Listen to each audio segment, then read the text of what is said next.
was the house drummer for Stax. That's the Stax record label for any young people that don't know what they're on about. And he played on virtually every hit record that Stax had. Played with Elvis, played with Jerry Lee Lewis, played with Clapton, Rod Stewart, and obviously did a lot of recording with Al Green as well. Great drummer, very understated, as you can hear from what's going on in that song. And that song, the notes I've got for it are pretty accurate. I've listened to the original a good number of times this week, and it's understated, it's powerful, it's simple, and it's just groove orientated. And it just summed Al Jackson up. Now, Al Jackson had quite an interesting history, apart from being the Stax drummer. I meant to find out what age he died, but he got shot by his wife once. But he didn't press charges, and then he was in the process of a divorce and came home one night, and apparently the story is there was somebody robbing his house, had his wife tied up, and ended up shooting him 5 times in the chest. And the research I've done, it's kind of like, was it somebody robbing the house, or was it the wife, allegedly? So anyway, goodbye Al Jackson Jr. Al started playing at the age of 5, and his dad was a band leader. I think his dad died when he was quite young, but he used to play in his dad's band when he was like 11 and 12. So getting a real apprenticeship in those days. You'll also know him from the very famous song Green Onions, Booker T and the MGs, and Al was one of the founding members of that band. Bill Withers, let's get to Bill. Bill, that record came out when Bill was 31, and he got signed to a label called Sussex Records, which was owned and ran by a guy called Clarence Avant, however you pronounce it. And if anybody's got Netflix, there's a fantastic film on there called The Black Godfather, which is about Clarence Avant, and he's one of those background guys that you never heard anything about, but it was him that signed Bill Withers, signed him to his label, and that record, like I say, it came out in 1971. And interestingly enough, the guitar player on it is a guy called Stephen Stills, which I never realised. And he was probably part of obviously had his own career, but probably part of Crosby, Stills, Nash and Young. Now, when Al, where am I talking about? When Bill, that record came out, Bill was working at a factory making bathrooms for Boeing 747 airplanes, and he never thought music was going to be a serious career, so he was still doing that up until that record coming out. Anyway, when the record went massive, the record company presented him with a gold toilet seat, so that was very rewarding. And I just found out he died this year. It was only in April when Bill died. So thank you for the great music you left us. And this book that I'm using, again, it's the same book I've used for the past couple of weeks. This Drum Along. There you go. Drum Along. Very kind of simple drum charts in it.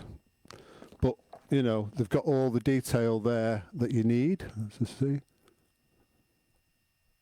So you got your intro, first chorus, bridge. Now another thing with that song, when Bill recorded it, he was going to write a third verse for it, because he sang one of the lines 26 times.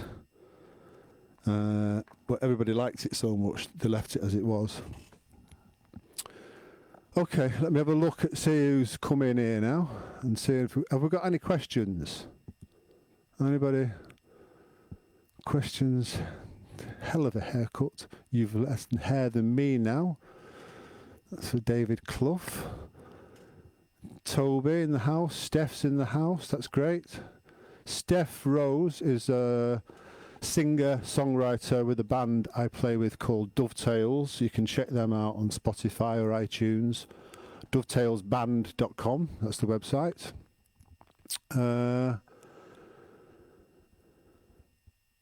I'll talk a little bit about the drumming in that song now.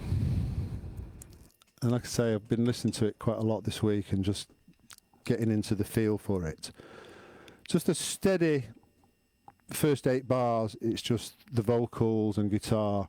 On the recording, you can hear probably Bill playing, like stamping on the studio floor with his foot. You can hear this boom, boom, boom, boom. It's very subtle in the background. He might even be tapping it on a guitar body or something like that. When the drums come in, it's just like very subtle. There's nothing, there's no big intro, there's nothing like that. In the whole of the song, there's 2 what I don't just call touches on the crash, and it's literally like that. One part where it comes out of the middle 8. I'll just go back to the foot cam again as well. So there's 3 kind of main groove parts with it. Let me just get my chart again.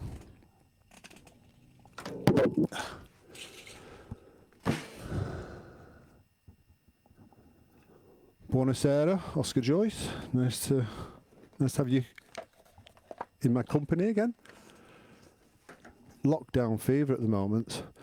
So we start off, first pattern we've got on the drums, and we've got some nice 16s on the bass drum. Now the bass line is very open, boom, boom, boom, boom. So it's given like lots of space for Al Jackson to just kind of like play these nice little bass drum riffs that don't interfere with the bass, don't interfere with anything, but just give it a bit more of a rhythmic thing, because guitar and bass wise it's very, very open. And then obviously it's got the original, it's got massive string sections on it, and it's like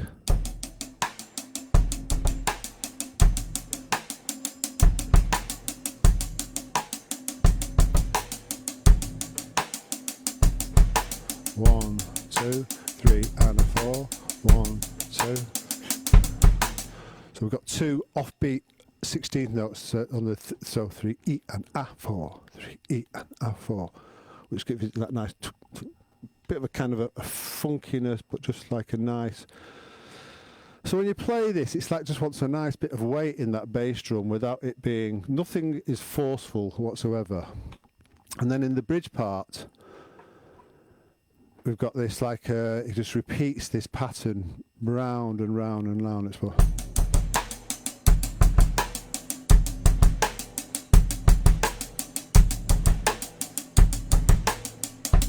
So one of the other things, and this kind of saw years ago, another drummer that played with Bill Withers was James Gadson, a great drummer as well. And they were doing a TV show, and I was watching James Gadson, and he just plays his hi-hat like that. So it's just like, it's not like that. It's just so subtle, but you get such a good groove on what he's doing.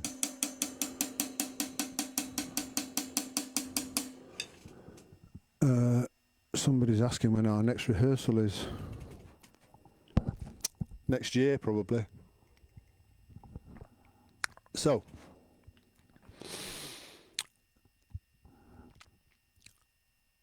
we then go back after the bridge part into the chorus again. Now, the other thing with this song, it's 2 minutes and 5 seconds long. The original is the Bill Withers song is 2 minutes and 5 seconds, which is incredibly short, and it's one of those where I always think this with certain short songs: if you don't like it, it's finished before you know it, and if you do like it, you can play it again and again and again. And this is one of those songs, but it doesn't feel like it's just 2 minutes long, like it's that short. And you think of the hit record and something that just that 2 minute length, it's quite amazing, really. Well, I thought so anyway.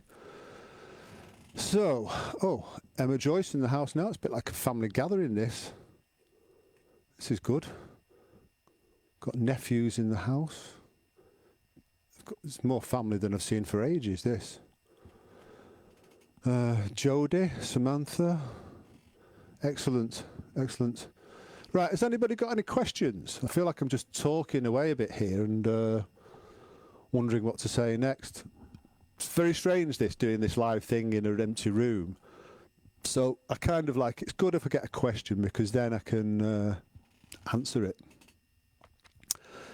But just going back to the questions, and somebody asked me in a previous Facebook live thing was about preparing for studio recording or getting ready for studio recording. So some tips for that are,